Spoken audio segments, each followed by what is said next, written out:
0S. Back button. Navbar.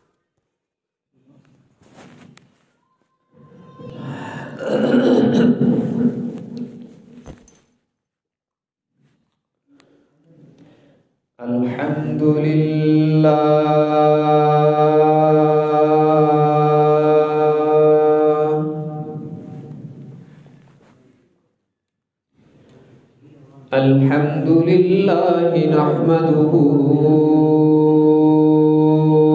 ونستعينه ونستغفره ونؤمن به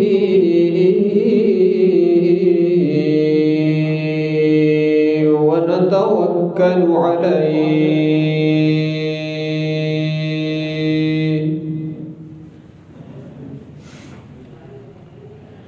ونعوذ بالله من شرور أنفسنا ومن سيئات أعمالنا من يهده الله فلا مضل له ومن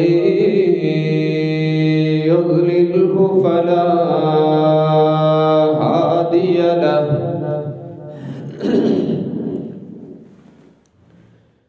ونشهد أن لا إله إلا الله وحده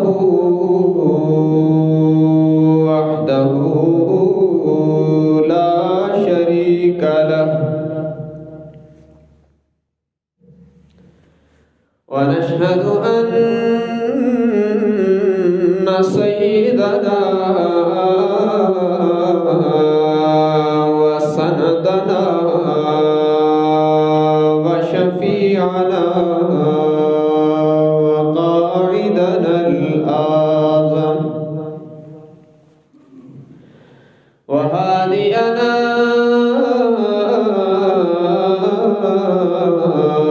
ومرشدنا ومأوانا وملجانا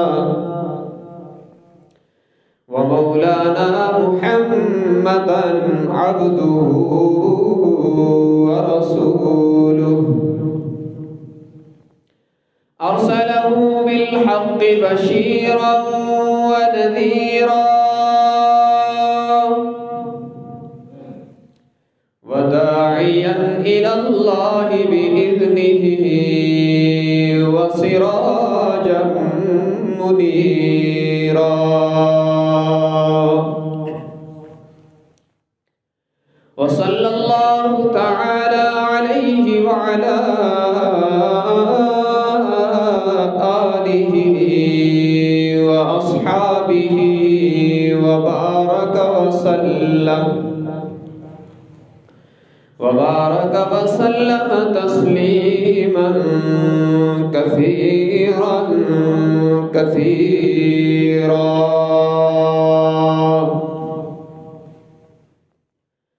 أما بعد فأعوذ بالله من الشيطان الرجيم بسم الله الرحمن الرحيم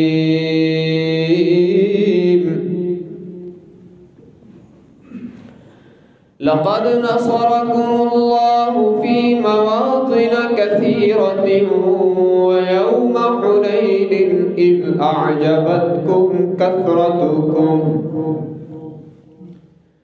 فلم تغن عنكم شيئا وضاقت عليكم الأرض بما رحبت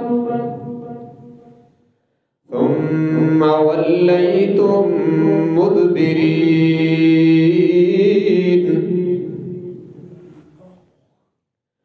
ثم أنزل الله سكينته على رسوله وعلى المؤمنين وأنزل جنودا جنودا لم تروها وعذب الذين كفروا وذلك جزاء الكافرين.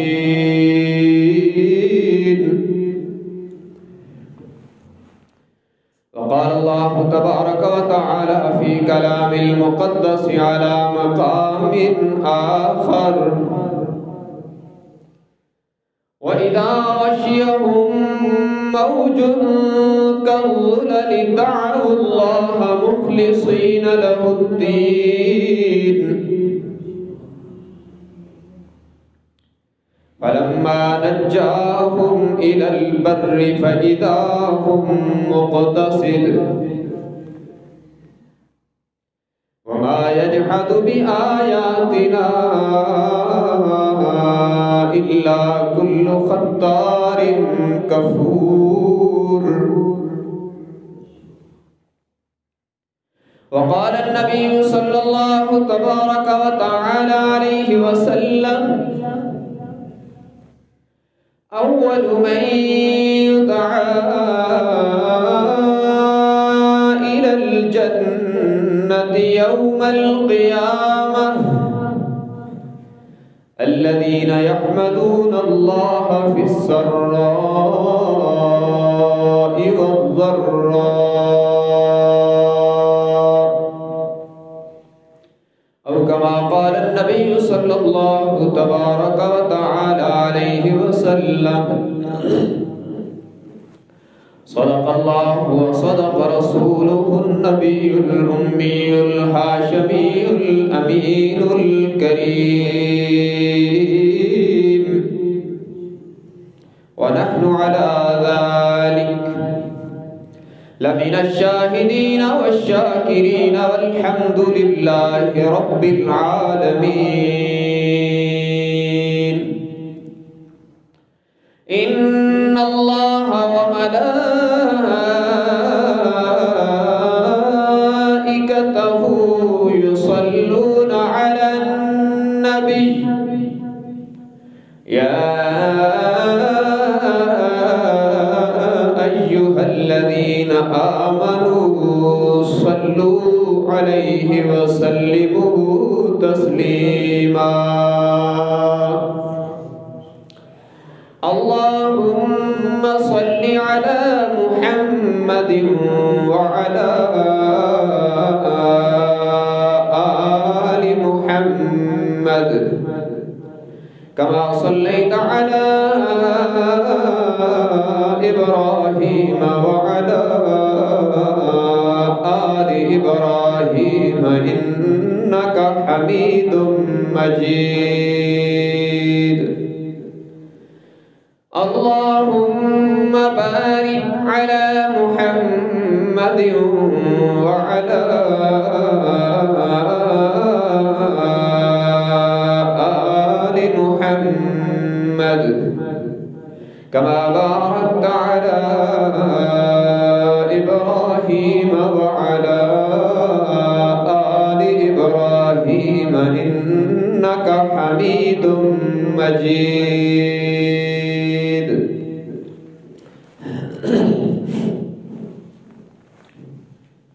حاضرین گرامی قدر،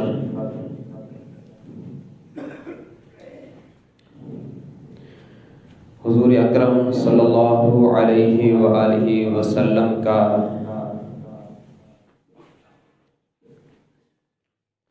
مبارک مقدس مشن بیان کرتے ہوئے آج یہ 8واں جمعۃ المبارک ہے۔ اس سے پہلے 7 خطبات میں اعلان نبوت سے لے کر فتح مکہ تک مشن مصطفیٰ صلی اللہ علیہ وسلم کے مختلف مراحل آپ کے سامنے اختصار کے ساتھ عرض کر دیے گئے ہیں۔ مکہ مکرمہ میں حضور اکرم صلی اللہ علیہ وسلم اپنے 10,000 جانثاروں کے ساتھ جب داخل ہو گئے اور اسلام کی شان و شوکت کفار مکہ پر پوری طرح واضح ہو گئی اور کفر پوری طرح مغلوب ہو گیا، حضور اکرم صلی اللہ علیہ وسلم نے بیت اللہ اور گرد و نواح میں رکھے ہوئے تمام بت توڑ دیے اور حضرت بلال کو کعبے کی چھت پہ چڑھا کر اللہ کی وحدانیت کا اعلان کروا دیا، اور تقریباً 16-17 دن حضور اکرم صلی اللہ علیہ وسلم نے مکہ مکرمہ میں اپنے ساتھیوں کے ساتھ قیام فرمایا۔ پھر حضرت عتاب رضی اللہ تعالیٰ عنہ کو مکہ مکرمہ کا والی بنا کر آپ نے بنو حوازن اور بنو ثقیف جو بڑے جنگجو قبائل تھے عرب کے، ان پر حملہ کرنے کا ارادہ فرمایا۔ اسی دوران بہت سارے کفار کے لیڈر ایسے تھے جو مکہ مکرمہ سے بھاگ گئے خوف کی وجہ سے، ان میں سے بعض ایسے بھی ہیں جن کو اسلام کی توفیق ہوئی بعد میں۔ ان میں سر فہرست ایک نام ہے اکرمہ ابن ابی جہل کا۔ یہ ابو جہل کا بیٹا اکرمہ جو فتح مکہ تک اسلام دشمنی میں پیش رہا، اور فتح مکہ کے اس موقع پر بھی اسی کا ٹکراؤ ہوا حضرت خالد بن ولید رضی اللہ تعالیٰ عنہ کے دستہ کے ساتھ، اور اس میں اس کے کئی بندے مارے گئے تھے، مسلمان ایک بھی شہید نہیں ہوا تھا، اور یہ پھر بھاگ گیا، جدہ کی طرف بھاگا اور وہاں سے کشتی میں سوار ہو کر کہیں اور بھاگنے لگا۔ ادھر اکرمہ ابن ابی جہل کی بیوی نے کلمہ پڑھا اور وہ مسلمان ہو گئی، اور حضور اکرم صلی اللہ علیہ وسلم کی خدمت اقدس میں حاضر ہو کے عرض کیا، یا رسول اللہ، اگر میرا شوہر کلمہ پڑھے تو اسے پناہ مل سکتی ہے؟ آپ نے فرمایا، جب تو نے کلمہ پڑھا تو بھی تو اسی کی بیوی ہے اور ابو جہل کی بہو ہے، کلمہ پڑھنے کے بعد تجھے پناہ مل گئی ہے تو اسے کیوں نہیں مل سکتی؟ اسے بھی پناہ مل جائے گی۔ یہ چلی اپنے شوہر کے پیچھے کہ میں جا کے اس کو بدلاؤں اور اس کو پناہ دلواؤں۔ ادھر اللہ کی شان کہ یہ اکرمہ ابن ابی جہل دیگر کفار کے ساتھ کشتی میں سوار ہوا، اور سمندر میں کچھ دیر کے بعد کشتی بھنور میں آ گئی۔ انہوں نے اولاً تو اپنے جو لات منات و عزا تھے ان کو آوازیں دی، مگر کس نے مدد کرنی تھی؟ وہ تو ان کے ہاتھوں سے بنائے ہوئے تھے۔ مدد کرنے والی ذات تو ہر حال میں ایک اکیلے اللہ کی ہے، جو ما فوق الاسباب سنتا بھی ہے اور مدد بھی کرتا ہے۔ انہوں نے اولاً تو اپنے ان بتوں کو، جن کو ان اپنے گمان میں وہ معبود سمجھتے تھے، انہیں پکارا، لیکن کشتی شدید سے شدید تر بھنور میں آتی گئی۔ بالآخر سب نے کہا، یا اللہ تو ہی بچا۔ اب جب اللہ کو پکارنا شروع کیا تو رب العالمین کی مدد شامل حال ہو گئی۔ آپ دیکھیں نا، ساری زندگی بتوں کو پکارنے والے مشکل میں پھنس کے اللہ کو پکارتے ہیں تو رب ان پر بھی لبیک کہتا ہے. ایسی مہربان ذات ہے. اللہ کی مدد آ گئی اور کشتی بھنور سے نکل کے کنارے لگ گئی، اور اللہ کی شان کے جس کنارے سے کشتی پر سوار ہوئے تھے کشتی اسی کنارے پہ دوبارہ لگ گئی. مگر اکرمہ ابن ابی جہل کے دل پر چوٹ لگی اور یہ کشتی کو گھیرنے والا بھنور اس کے لیے ہدایت کا پیغام بن گیا. اس نے دل میں سوچا کہ جب مشکل میں پڑتے ہیں تو پھر اللہ کے بغیر کام کوئی نہیں آتا، تو معلوم ہوتا ہے کہ حقیقی معبود یہی ہے جس کی محمد صلی اللہ علیہ وسلم دعوت دیتے ہیں. یہ کشتی سے اترے، ادھر سے ان کی بیوی پہنچی اور اس نے کہا کہ میں نے حضور سے آپ کے لیے امان لی ہے. اس نے کہا حضور سے آپ نے امان لی ہے تو بہت اچھی بات ہے، لیکن یہ بھی سنو کہ میرے دل میں اسلام اتر چکا ہے.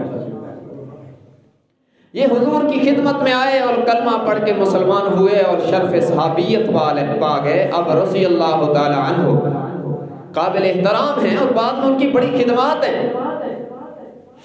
لیکن اس واقعہ کو بتا کر میں اصل میں ایک خاص بات جو آپ کے سامنے عرض کرنی ہے، وہ عمومی فطرت جو اللہ نے ان کافروں کی بتلائی تھی نا،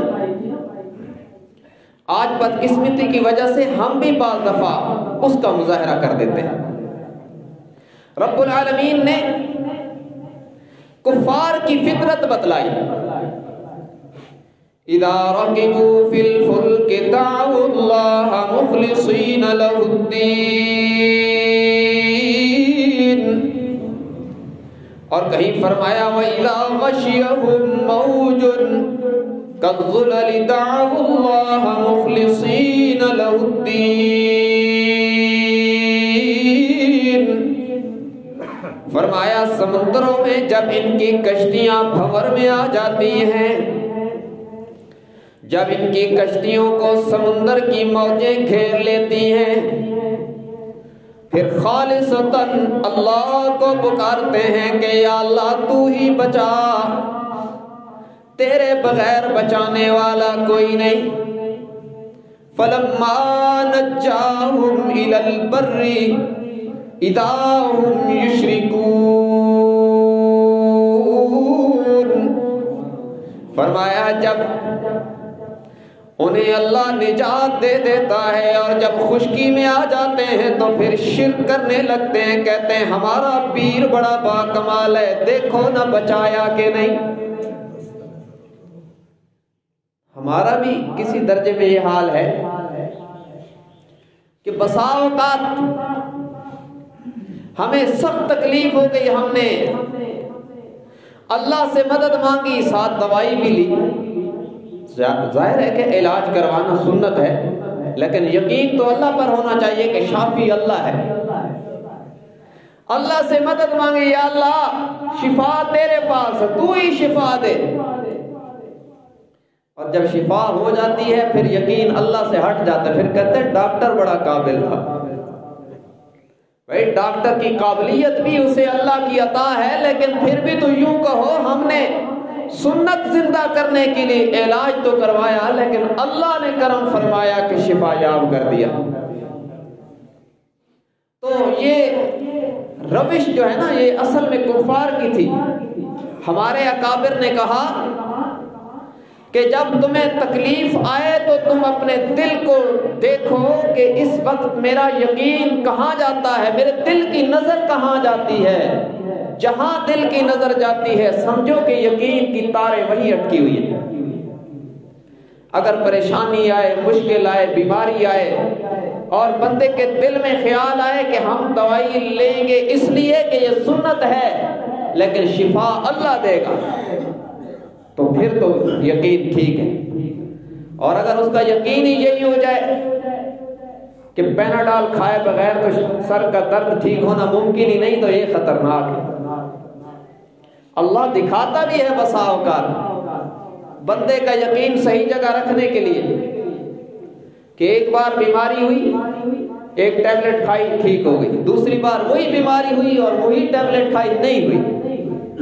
اللہ نے ٹھیک نہیں کیا تاکہ میرے بندے کا یقین مجھ پر صحیح رہے، ایسا نہ ہو کہ مجھے چھوڑ کے اسے ہی جو ہے نا وہ شافی سمجھنا شروع کر دے۔ یہ خطرناک فطرت ہے۔ بندے کا یقین ہر حال میں اللہ کی طرف ہونا چاہیے۔ یہ نہیں کہ مشکل آئے تو اللہ اور مشکل دور ہو جائے، مشکل حل ہو جائے تو پھر غیر اللہ۔ یہ وَإِذَا مَسَّ الْإِنسَانَ ضُرٌّ دَعَانَا لِجَنبِهِ أَوْ قَاعِدًا أَوْ قَائِمًا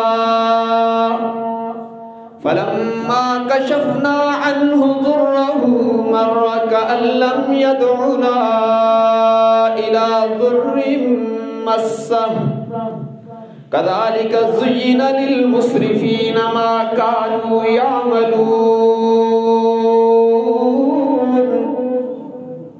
فرمایا جب انسان کو کوئی تکلیف پہنچتی ہے، ناشکرا اور ناقدرہ جو انسان ہوتا ہے، فرمایا مَسَّ الْإِنسَانَ ضُرٌّ دَعَانَا، ہمیں پکارتا ہے لِجَنبِهِ أَوْ قَاعِدًا أَوْ قَائِمًا، لیٹا ہوا ہے تب بھی کہتا ہے اللہ مدد کر، بیٹھا ہوا ہے تب بھی کہتا ہے اللہ مدد فرما، کھڑے ہو کر بھی کہتا ہے یا اللہ تو ہی بچا۔ فرمایا جب تکلیف دور ہو جاتی ہے، فَلَمَّا كَشَفْنَا عَنْهُ ضُرَّهُ، فرمایا جب ہم اسے تکلیف سے نجات دے دیتے ہیں، مَرَّ كَأَن لَّمْ يَدْعُنَا إِلَى ضُرٍّ مَّسَّهُ، پھر ایسے ہو جاتا ہے جیسے اس کا اور ہمارا کبھی تعلق بنا ہی نہیں تھا۔ پھر کہتا ہے بادشاہ اسی بڑے سمجھدار، دیکھا ہم نے دوائی ایسی لی کہ بیماری رہی نہیں، اللہ کو چھوڑ دیتا ہے پھر۔ تو یہ روش بڑی خطرناک ہے۔ مسلمان کی شان یہ ہے کہ ہر حال میں کہو یا اللہ مدد، دل سے بھی کہو زبان سے بھی کہو کہ ہر حال میں شافی اللہ، ہر حال میں مدد کرنے والا اللہ۔ اللہ نہ چاہے، اللہ کے غیر سے، اللہ کے بغیر کچھ نہیں ہوتا، اور اللہ ہی سے سب کچھ ہوتا ہے۔ ذرائع کرامت بنتے ہیں جب میرا رب چاہتا ہے، جب رب نہیں چاہتا تو کوئی ذریعہ کرامت نہیں ہوتا۔ یہ یقین ہمارا ٹھیک ہونا چاہیے۔ بہرحال فتح مکہ کے بعد حضور اکرم صلی اللہ علیہ وسلم نے ثقیف اور حوازن کی طرف تعارض کیا، اور اب آپ کے ساتھ 12,000 کا لشکر۔ فتح مکہ پہ جب جا رہے تھے تو 10,000 کا لشکر، اور اب بڑھ کے 12,000 کا لشکر۔ ادھر سے بنو ثقیف اور حوازن کو بھی اطلاع ہو گئی کہ حضور تمہاری طرف آ رہے ہیں، انہوں نے بھی اپنی جنگی پلاننگ کی ہے۔ ان کا جو اصل سردار تھا نا عروہ ابن مسعود، بعد میں اس نے اسلام قبول کیا، اب رضی اللہ تعالیٰ عنہ، بڑا سمجھدار تھا، اور آپ نے پہلے یہ بات پڑھ لی ہے کہ یہ صلح حدیبیہ میں مسلمانوں کا مورال چیک کرنے کے لیے جو سفیر بن کے آیا تھا، اور جس کو حضرت ابوبکر نے کہا تھا انصص بضع اللات، یہی عروہ ابن مسعود تھا۔ اسی نے اس وقت کلمہ نہیں پڑھا ہوا تھا، لیکن اسی نے اس وقت کہا تھا کفار کو کہ میں نے بڑے بڑے سرداروں کو دیکھا ہے، کیسر و کسرا کو دیکھا ہے، لیکن کسی کی رعایا کو میں نے اپنے سردار پر یوں قربان ہونے والا نہیں دیکھا جیسے محمد پر ان کے صحابہ کو دیکھا ہے، رضی اللہ عنہ وصلی اللہ علیہ وسلم۔ یہ عروہ ابن مسعود یہ سردار تھا، یہ شام گیا ہوا تھا، اس وقت موجود نہیں تھا۔ تو ان قبائل نے اپنا سردار مقرر کیا مالک ابن عوف کو۔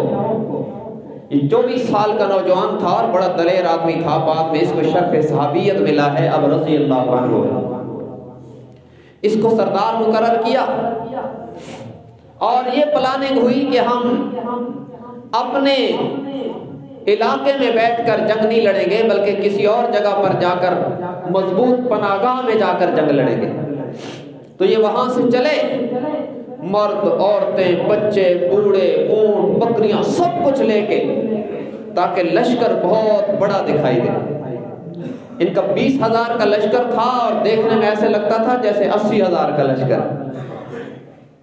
یہ وہاں سے چلے اور وادی حنین میں آ کر انہوں نے پڑاؤ ڈال دیا۔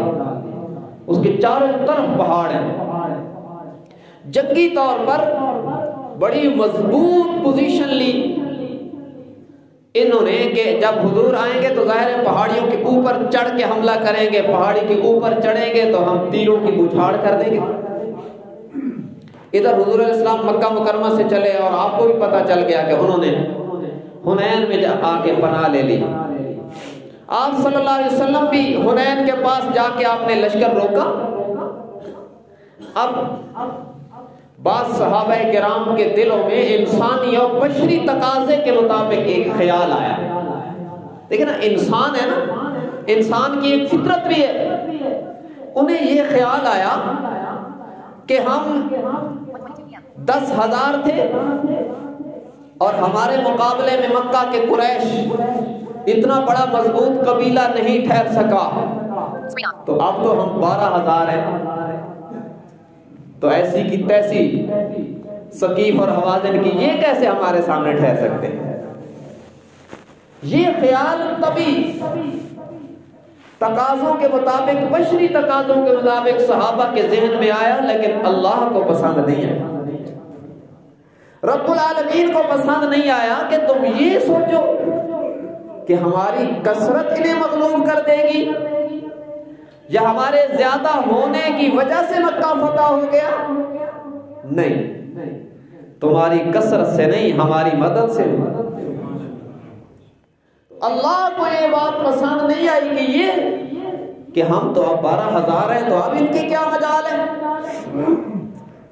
تو اللہ نے تربیت کے لیے اور قیامت تک آنے والے مسلمانوں کے لیے آئیڈیل بنانے کے لیے ایک ہلکا سا جھٹکا دی۔ یہ جب ادھر حضور نے پڑاؤ ڈالا اور آپ صلی اللہ علیہ وسلم نے 200 گھوڑ سواروں کا لشکر اتارا اس وادی میں حضرت خالد ابن ولید کی قیادت میں۔ اور حضرت خالد کون ہے؟ جن کو حضور نے خود فرمایا سیف من سیوف اللہ، یہ اللہ کی تلواروں میں سے ایک تلوار ہے۔ ان کی قیادت میں 200 کا لشکر جب حملہ کرنے کے لیے پہاڑی سے اترنے لگا نا، تو بنو ثقیف اور حوازن جو بڑے جنگجو تھے، تیر انداز، انہوں نے تو تیروں کی بارش کر دی اور تقریباً 200 بندے جو تھے ان میں سے تقریباً سب شہید ہو گئے۔ اور حضرت خالد بن ولید رضی اللہ تعالیٰ عنہ کے وجود کو چھلی کر دیا انہوں نے تیر مار مار۔ ان کے وجود پر بے شمار تیر لگے اور زخموں سے نڈھال ہو کر وہ ایک غار میں گر گئے اور مسلمانوں میں بھگدڑ مچ گئی۔ عجیب کیفیت ہے۔ چند لمحے پہلے جو سوچ رہے تھے کہ ہم تو 12,000 ہیں، اللہ نے ہلکا سا جھٹکا دیا کہ فتح تمہاری طاقت اور کثرت سے نہیں ہوتی، فتح تو ہماری مدد سے ہوتی ہے۔ اب عجیب بے چینی کی کیفیت ہے اور مسلمان بڑے اضطراب میں ہیں، اور اللہ نے اس کیفیت کو خود قرآن میں بیان فرمایا۔ فرمایا لقد نصركم الله في مواطن كثيرة ويوم حنين إذ أعجبتكم كثرتكم فلم تغن عنكم شيئا وضاقت عليكم الأرض بما رحبت ثم وليتم مدبرين۔ فرمایا البتہ تحقیق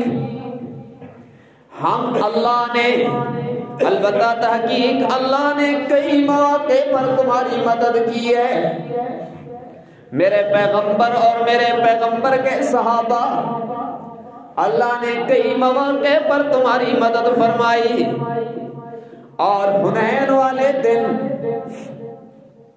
جب تمہاری کثرت نے تمہیں ناز میں مبتلا کر دیا، جب تم نے کہا ہم 12,000 ہیں، جب بشری تقاضوں کے مطابق تمہاری نظر افراد کی کثرت پہ چلی گئی، تو پھر دیکھا نہیں وَضَاقَتْ عَلَيْكُمُ الْأَرْضُ بِمَا رَحُبَتْ، پھر زمین، ہماری زمین اپنی وسعتوں کے باوجود تم پر تنگ ہو گئی تھی۔ ثُمَّ وَلَّيْتُم مُدْبِرِينَ، پھر تم پسپا ہونے لگے تھے۔ اور پھر یوں ہوا، جناب عباس رضی اللہ تعالیٰ عنہ حضور اکرم صلی اللہ علیہ وسلم کے چچا محترم بڑے جہر الصوت تھے، انہوں نے زور سے آواز دی، یا اصحاب الشجرہ، یا اصحاب بدر، یا اصحاب رسول اللہ، الی عباد اللہ، اے نبی کے صحابہ کہاں ادھر ادھر بھٹک رہے ہو، آؤ اللہ کے رسول کی طرف۔ اس بھگدڑ میں حضرت عباس کی صدا گونجی ہے، صحابہ کرام پھر جناب نبی مکرم صلی اللہ علیہ وسلم کے گرد جمع ہونے لگے۔ اب آپ صلی اللہ علیہ وسلم خود گھوڑے پر سوار ہو گئے۔ کائنات میں سب سے بہادر انسان، جن کے بعد نبوت کا دروازہ بھی بند ہے اور قیامت کی صبح تک ان جیسا بہادر بھی کوئی نہیں آئے گا، اللہ کے نبی گھوڑے پر سوار ہو کر خود حملے کے لیے چلے اور فرمایا، انا النبی لا کذب، انا ابن عبد المطلب، لوگوں سنو میں نبی ہوں، میں دعوی نبوت میں سچا ہوں اور میں عبد المطلب کا پوتا ہوں، بہادر ہوں، ہم بزدل قوم نہیں ہے کہ بھاگ جائیں گے۔ حضور کے ساتھ صحابہ کرام بھی ہیں۔ اب اللہ کی مدد آ گئی، جب اللہ کے نبی خود نکلے ہیں، رب العالمین نے فرمایا ثم انزل اللہ سکینتہ علی رسولہ وعلی المؤمنین،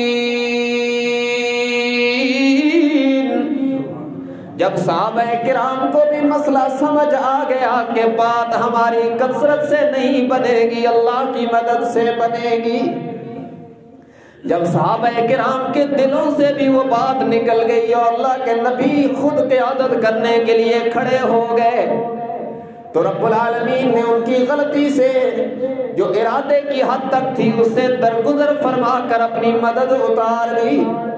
ثم انزل اللہ سکینتہ علی رسولہ وعلی المؤمنین، فرمایا پھر اللہ نے سکون اتار دیا اپنے رسول پر بھی اور رسول کا ساتھ دینے والے مومنین پر بھی۔ وہ سکون کیسے آیا کہ بے اطمینانی کی کیفیت اطمینان میں تبدیل ہو گئی، اضطراب سکون میں بدل گیا، وہ جو ہلچل مچی تھی وہ ڈسپلن میں بدل گئی۔ اب یہ سب آ رہا ہو کر اللہ کے نبی کے ساتھ جو پہاڑی سے اترے ہیں، صحابہ کہتے ہیں ہمیں یوں لگا کہ چھوٹی چھوٹی چمٹیاں بادل کی طرح آ کے ہمارے اوپر سایہ کر رہی ہیں، یوں لگتا تھا جیسے ہمارے لشکر کو انہوں نے گھیر لیا۔ آپ صلی اللہ علیہ وسلم اترے ہیں اور فرمایا این خالد، بتاؤ خالد ابن ولید کہاں ہے؟ بتلایا گیا حضور وہ تو زخموں سے چور ہیں، ایک غار میں زخموں سے نڈھال ہو کے پڑے ہیں۔ حضور تشریف لے گئے اور اپنا نبوت والا مبارک ہاتھ حضرت خالد ابن ولید کے جسم پہ پھیرنا شروع کیا۔ اللہ نے اپنی قدرت کا اظہار کیا، اپنے نبی کا معجزہ دکھایا، جہاں جہاں پہ نبی کا ہاتھ لگتا چلا گیا خالد کے زخم بھی ٹھیک ہوتے چلے گئے۔ چند منٹ میں حضرت خالد بالکل توانا ہو کے کھڑے ہو گئے، جنگ کے لیے دوبارہ تیار ہو گئے۔ جتنا خون بہا تھا، ویکنس بھی اللہ نے بحال کر دی، زخموں کو بھی اللہ نے ٹھیک کر دیا۔ جناب خالد ابن ولید ہاتھ میں تلوار لیے صحابہ کرام کے ساتھ کھڑے ہوئے، اور ادھر رب العالمین نے فرمایا وَأَنزَلَ جُنُودًا لَّمْ تَرَوْهَا وَعَذَّبَ الَّذِينَ كَفَرُوا وَذَلِكَ جَزَاءُ الْكَافِرِينَ۔ ہم نے ایسا لشکر اتارا تمہارے تعاون کے لیے جیسے تم نے تو نہیں دیکھا ہے، لیکن ہم نے اتارا، اور اللہ کی شان کہ بنو حوازن و ثقیف کو نظر آنے لگا۔ انہوں نے یوں سمجھا کہ یہ لاکھوں کا لشکر سفید گھوڑوں پر سفید لباس پہنے ہوئے ہمارے اوپر حملہ کرنے آ رہا ہے، یہ تو چند سو صحابہ ہیں جو اللہ کے نبی کی قیادت میں اب حملہ کر رہے ہیں۔ لیکن بنو حوازن و ثقیف کی نظر میں یوں آیا کہ جیسے لاکھوں کا لشکر ہے۔ اب اللہ کے نبی جو حنین میں اترے ہیں، حوازن و ثقیف نے بھاگنا شروع کر دیا۔ مسلمانوں نے تیر برسائے، ان کے کئی بندے واصل جہنم ہو گئے، اور باقی سب مال مویشی اور بیوی بچے چھوڑ کے بھاگ گئے۔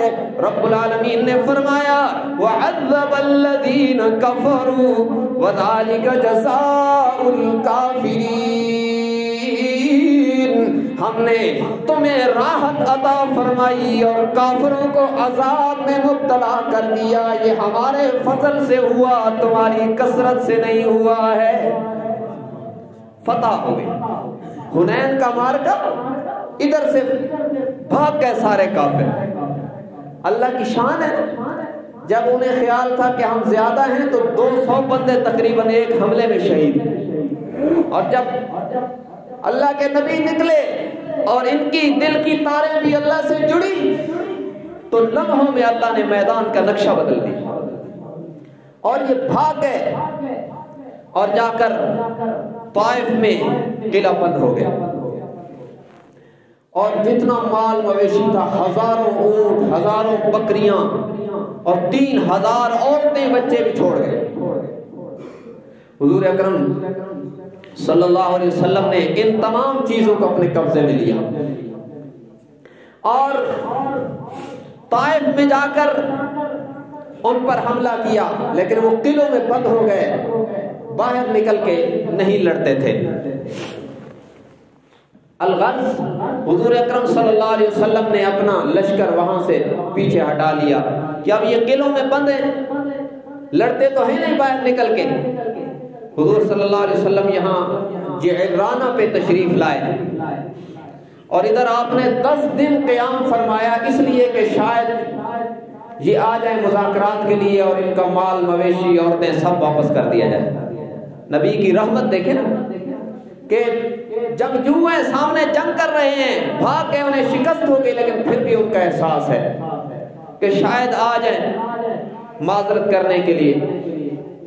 جب 10 دن تک نہیں آئے تو آپ نے دعا فرمائی اللہم اہد ثقیفا، اے اللہ بنو ثقیف جو بڑا جنگجو قبیلہ ہے، الہ العالمین ان کے لیے ہدایت کا فیصلہ فرما دے۔ اسباب کی دنیا میں ان سے جنگ بھی لڑی کہ اسلام کے اشاعت کے راستے میں جو رکاوٹ ہے اسے ہٹایا جہاں تک ممکن ہوا، اور جب وہ قلعوں میں بند ہو گئے اور باہر بھی نہیں نکلتے تھے، کلمہ بھی نہیں پڑھتے تھے، ان کے لیے ہدایت کی دعا بھی کی، اور 10 دنوں کے بعد وہ مال غنیمت تقسیم فرما دیا۔ لیکن اللہ کی شان کے پھر ان کا ایک وفد آ گیا کہ جی ہمارے پاس کچھ نہیں رہا، ہمارا مال اور ہماری عورتیں واپس کر دی جائیں۔ آپ نے فرمایا ایک چیز واپس ہوگی، یا مال لے لو یا بندے لے لو۔ انہوں نے کہا کہ ہمارے بندے واپس کر دیں، مال ہم پھر کما لیں گے۔ آپ نے تمام عورتیں جو حضور کے قبضے میں تھیں، ان کے عورتیں اور بچے سب واپس کر دی، اور آپ نے فرمایا کاش تم میں کوئی رجل رشید ہوتا، کوئی سمجھدار بندہ ہوتا، میں جو 10 دن یہاں بیٹھا رہا ان 10 دنوں میں تم آ جاتے تو تمہارا مال بھی سارا میں واپس کر دیتا۔ یہ نبی کی رحمت ہے۔ کوئی یہ نہ کہے کہ اسلام میں یہ تھا کہ دوسروں کے مال پہ قبضہ کرتے تھے، حد الوسع، اللہ کے نبی نے کافروں کے مال کو بھی واپس کرنے کی کوشش کی ہے۔ اور پھر یہ جب اپنی خواتین بچے سب واپس لے گئے تو حضور اکرم صلی اللہ علیہ وسلم اسی دوران ایک عجیب بات ہوئی۔ جب یہ آئے نا، ایک وفد آیا اپنا مال واپس لینے کے لیے، جب ان کا مال واپس ہونے لگا تو وہ جو عورتیں تھیں وہ بھی واپس ہو رہی تھی۔ ان میں ایک عورت نے کہا کہ مجھے اللہ کے رسول کے پاس جانے دو، میں تمہارے نبی کی بہن ہوں۔ اب جب صحابہ نے یہ بات سنی، صحابہ نے کہا ما رأینا اخت رسول اللہ، ہم نے تو اللہ کے رسول کی بہن کوئی نہیں دیکھی، نہ دیکھا نہ سنا، یہ کیا کہتی ہے؟ مگر اس عورت نے شور کیا کہ میں تمہارے نبی کی بہن ہوں، مجھے جانے دو ان کے پاس۔ آپ کو پتہ چلا، آپ نے فرمایا آنے دو، کون ہے جو میری بہن ہونے کی دعوے دار ہے؟ ایک 60-65 سال کی عورت ہے، اور وہ آئی اور حضور اکرم صلی اللہ علیہ وسلم کی خدمت میں آ کے اس نے کہا انا اختک، اے محمد صلی اللہ علیہ وسلم میں تمہاری بہن ہوں۔ آپ نے فرمایا میری بہن تو کوئی نہیں۔ اس نے کہا اما عرفتنی، کیا آپ نے مجھے پہچانا کہ نہیں؟ میں آپ کی بہن ہوں۔ آپ نے فرمایا میری تو کوئی بہن نہیں ہے۔ اس نے کہا، یوں کر کے بازو کیا اوپر، کہ ابھی مجھے وہ وقت یاد ہے جب میں نے آپ کو یوں کندھے پہ اٹھایا تھا اور آپ نے مجھے اس جگہ پر اپنے دانت مبارک لگائے تھے۔ تو اس پر حضور صلی اللہ علیہ وسلم کو اپنا بچپن یاد آیا اور فرمایا انت شیما، اور تو شیما تو نہیں ہے۔ اس نے کہا میں وہی شیما ہوں، حلیمہ سعدیہ کی بیٹی، جو بچپن میں آپ کو جھولا جھلاتی تھی اور دعائیں بھی دیتی تھی۔ میں وہی تو ہوں جو جھولا جھلاتی تھی اور کہتی تھی یا ربنا ابتع لنا محمدا۔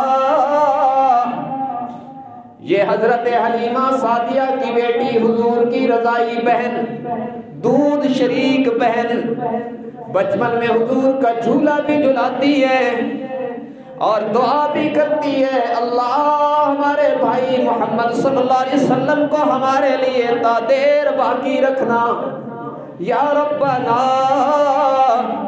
ابقِ لنا محمدا، اے اللہ محمد صلی اللہ علیہ وسلم کو ہمارے لیے باقی رکھنا، اسے ہمارے لیے مفید بنا دینا۔ وہ کہنے لگی میں وہی تو ہوں نا جسے بچپن میں جس نے آپ کا جھولا جھلایا، جس نے آپ کو اٹھایا کھلایا۔ آپ صلی اللہ علیہ وسلم نے صحابہ کو فرمایا ہذہ اختی من الرضاعہ، میرے صحابہ یہ میری رضائی بہن ہے۔ آپ صلی اللہ علیہ وسلم خود کھڑے ہو گئے۔ اب دیکھیے نا، نسبی بہن نہیں، رضائی بہن ہے، اور ابھی کلمہ بھی نہیں پڑھا ہے، لیکن پہچان ہو جانے پر نبیوں کے امام احترام کے لیے کھڑے ہو گئے۔ سبق سیکھو نا بہنوں کو ستانے والے اور بہنوں کا حق دبا کے خوش ہونے والے، وراثت میں بہنوں اور بیٹیوں کو محروم کر کے ان کے حصے دبا کے خوش ہونے والی امت۔ اپنے نبی کا اسوہ تو دیکھے نا، کفار کی طرف سے قید ہو کے آئی ہے، ابھی کلمہ بھی نہیں پڑا ہوا ہے، سالہ سال کے بعد جو ملاقات ہوئی، اللہ کے نبی پہچان کے بعد اپنی دودھ شریک بہن کے استقبال کے لیے کھڑے ہو گئے۔ آپ نے فرمایا ہاں صحابہ میری بہن ہے، اور پھر فرمایا شیما کیا چاہتی ہو بتلاؤ نا۔ اس نے عرض کی یا رسول اللہ میرے قبیلے کا جو کچھ آپ کے قبضے میں ہے سب واپس کر دیا جائے۔ آپ نے فرمایا اس کا سارا مال، قبیلہ بنو سعد کا سارا مال واپس کر دیا جائے۔ صحابہ کرام رضوان اللہ علیہم اجمعین نے عرض کی یا رسول اللہ جب آپ کی بہن ہے جو مال آپ نے تقسیم فرما کے ہمیں عطا فرمایا ہم احترام میں سب واپس کر دیں گے، ان کی عورتیں اور بچے بھی واپس ہو گئے، ان کا سارا مال بھی واپس ہو گیا۔ جب سارا مال اور سب کچھ واپس ہو گیا شیما نے کہا میرے بھائی اب آپ نے سب کچھ تو دے دیا ہے، کلمہ پڑھا کے جنت کا حقدار بھی بنا دے۔ اب اس کو کلمہ پڑھایا اشہد ان لا الہ الا اللہ و اشہد انک رسول اللہ، اور حضور کی بہن شیما صحابیہ بن کے واپس گئے۔ یہ وہ در ہے جہاں کوئی قیدی بن کے آتا ہے وہ بھی جنت کا حقدار بن جاتا ہے۔ یہ عجیب واقعہ اس وقت پیش آیا، اور یہ اپنا مال لے کر اور بنو حوازن اپنا مال لے کر اور بنو سعد کا سب کچھ واپس لے کر یہ سب چلے وہاں پر، اور حضور اکرم صلی اللہ علیہ وسلم مدینہ منورہ تشریف لائے۔ تو ادھر بنو حوازن کا ایک وفد آیا، اس کی پھر تفصیلات ہیں کہ انہوں نے شرائط پیش کی اور اپنے کچھ باتیں حضور صلی اللہ علیہ وسلم کے سامنے رکھی، اور پھر کیا ہوا اس کی تفصیلات انشاءاللہ آئندہ جمعہ کے خطبہ میں عرض کریں گے، کیونکہ اس طرح اس بات کو چھیڑیں گے تو بات بہت لمبی ہو جائے گی۔ اب یہیں پر ہم اپنا عنوان روک رہے ہیں۔ اللہ تبارک و تعالی ہمیں حضور اکرم صلی اللہ علیہ وسلم کے اس مبارک ذکر سے جو نصیحتیں ہمیں سمجھ میں آتی ہیں، جو عبرتیں ہمارے لیے نکلتی ہیں، ہمیں اللہ تبارک و تعالی ہمیں انہیں سمجھ کر ان پر عمل کی توفیق عطا فرمائے۔ رب العالمین قرآن و سنت کی صحیح سمجھ اور اس پر عمل کی توفیق عطا فرمائے۔ وآخر دعوانا ان الحمد للہ رب العالمین۔